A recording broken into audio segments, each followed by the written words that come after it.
গাজীপুরে শহীদ Tajuddin Ahmed medical college হাসপাতালের video ধারণ করতে গিয়ে সাংবাদিকদের বাধা প্রদান করে প্রতিষ্ঠানটির পরিচালকের পদত্যাগ ও শাস্তির দাবি জানিয়েছেন বিশিষ্টজন ও স্থানীয় সাংবাদিকরা।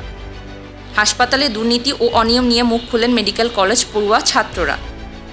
এদিকে স্থানীয় সাংবাদিক ও হাসপাতালের পরিচালনা পর্ষদের সাথে আলোচনা করে দ্রুত ব্যবস্থা নেওয়ার কথা জানিয়েছেন হাসপাতালের পরিচালনা পর্ষদের সভাপতি ও মুক্তিযুদ্ধ বিষয়ক মন্ত্রী আ.ক.ম মোজাম্মেল হক এমপি। 2 জুলাই দুপুরে গাজীপুর শহীদ তাজউদ্দিন আহমেদ মেডিকেল কলেজ হাসপাতালের ভিতরে রূপালী বাংলাদেশ ও বাংলা টিভির প্রতিনিধি মোহাম্মদ শহীদুল ইসলাম হাতে টেলিভিশনের লোগো থাকায় হেনস্থার শিকার হন হাসপাতালের নিরাপত্তার দায়িত্বে থাকা আনসার সদস্যদের দ্বারা। টেলিভিশন চ্যানেলের লোগো লুকিয়ে রাখার জন্য চাপ সৃষ্টি করা হয় এবং হাসপাতালের পরিচালকের বরাত দিয়ে জানান হাসপাতাল অবস্থানকালে কোনো টেলিভিশন চ্যানেলের লোগো হাতে রাখা যাবে না। এদিকে সাংবাদিকরা বাধা প্রদান করায় প্রতিষ্ঠানটির পরিচালকের পদত্যাগ ও শাস্তির দাবি জানিয়েছেন বিশিষ্টজন স্থানীয় সাংবাদিকরা। তাজউদ্দিন আহমেদ মেডিকেল কলেজে সাংবাদিকদের সাথে যে ঘটনাটা ঘটেছে এটা অত্যন্ত দুঃখজনক।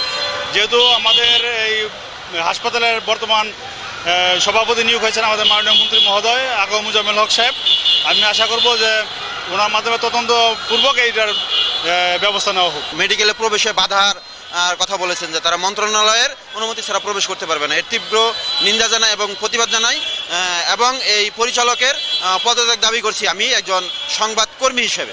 তবে আজ মঙ্গলবার দুপুরে তাজউদ্দিন আহমদ মেডিকেল কলেজ হাসপাতালকে দুর্নীতিমুক্ত করতে সংবাদ সম্মেলন ও মানববন্ধন করেন শিক্ষার্থীরা। তারা বলেন, দুর্নীতির কারণেই এখন পর্যন্ত Shaheed Tajuddin Ahmed medical college and হাসপাতালে ছাত্রাবাস গড়ে ওঠেনি। এ কারণে ক্যাম্পাসের হোস্টেলে তাদের অবস্থান করার কথা থাকলেও তারা এখনও ভাড়াকৃত হোস্টেলে থাকছেন। এছাড়া মেডিকেল কলেজের দুর্নীতি নিয়ে শিক্ষার্থীরা প্রতিবাদ করতে গেলে তাদেরকে হুমকি ধমকির সম্মুখীন হতে হয়। ক্যাম্পাস তৈরির বরাদ্দ অর্থ দিয়ে হাসপাতাল কর্তৃপক্ষ বিভিন্ন যন্ত্রপাতি ক্রয় করেছেন। পরবর্তীতে এসব যন্ত্রপাতি যথাযথ কাজে ব্যবহার করা হচ্ছে না বলেও জানান শিক্ষার্থীরা। আমাদের সংবাদ মাধ্যমের কাছ থেকে যে আমাদের আশাটা, এখানে তো এভিডেন্ট যে আমাদের এখানে দুর্নীতি হচ্ছে, তো আমাদের আশাটা হচ্ছে আপনারা এটা কর্তৃপক্ষের কাছে তুলে ধরবেন বা যাদের নজরে আসার দরকার তাদের নজরে যাতে আপনাদের মাধ্যমে এই জিনিসটা আসে, তখন তারা তাদের মতন করে ব্যবস্থা নেবে। আসলে যারা প্রকল্পগুলোর সাথে জড়িত ছিল অবশ্যই দায়ীগুলো তার, কারণ আমাদের প্রতি বছরই অনেক বেশি প্রকল্পের জন্য অনেক টাকা ধার্য করা থাকে, কিন্তু সেগুলো কখনোই আমাদের জন্য খরচ করা হয়নি। আমরা 5th ইয়ারে আছি, কিছুদিন পরে আমরা চলে যাব, কিন্তু আমরা এখনো কোনো ক্যাম্পাস পাইনি, আমরা এখনো ভাড়া হোস্টেলে আছি। ছাত্রাবাসের বরাদ্দ আসছে অবশ্যই, ছাত্রাবাস আরও আগে কমপ্লিট হওয়ার কথা ছিল।